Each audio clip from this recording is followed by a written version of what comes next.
তথা আমি আমন্ত্ৰিত কৰিও না আমাৰ অসমৰ জনপ্ৰিয় কণ্ঠশিল্পী আশীৰ্বাদ দেৱক আমি উদযাপন সমিতিৰ তৰফৰ পৰা সম্বৰ্ধনা জনাব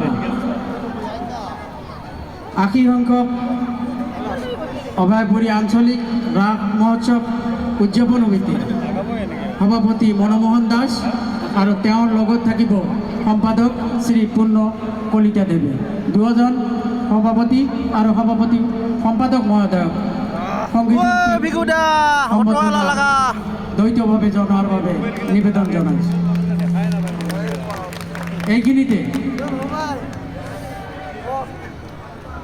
আমাৰ বৰিগড় এজন ছাত্ৰ সংগীত শিল্পী ভিগু কাশ্যপ দেৱ আমাৰ মাজত সংগীত পৰিৱেশন কৰাৰ বাতৰি পাই অশেষ কষ্ট কৰি এখন চিত্ৰ আঁকিছে।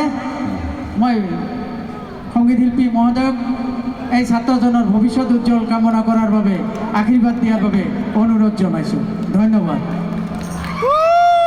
মই ৰাইজলৈ এবাৰ দেখুৱাবলৈ বিচাৰিছোঁ। মই কেমেৰাটো দেখুৱাইছোঁ আৰু বাই হিম থেংক ইউ। তোমাৰ হাত চাপৰি দিয়ক, ইমান ধুনীয়া চিত্ৰ আঁকিছে। ইমান দাঁড়িয়া ছবিবোৰ নাই, দাস থকা হয়। থেংক ইউ ভাইটি, তুমি আঁকি দিয়াৰ পিছত চাগে নিশ্চয় হৈ যাব, মই তাকে ক'ম। এটা হাত চাপৰি দিয়ক ভাইটিজনৰ বাবে। Thank you thank U.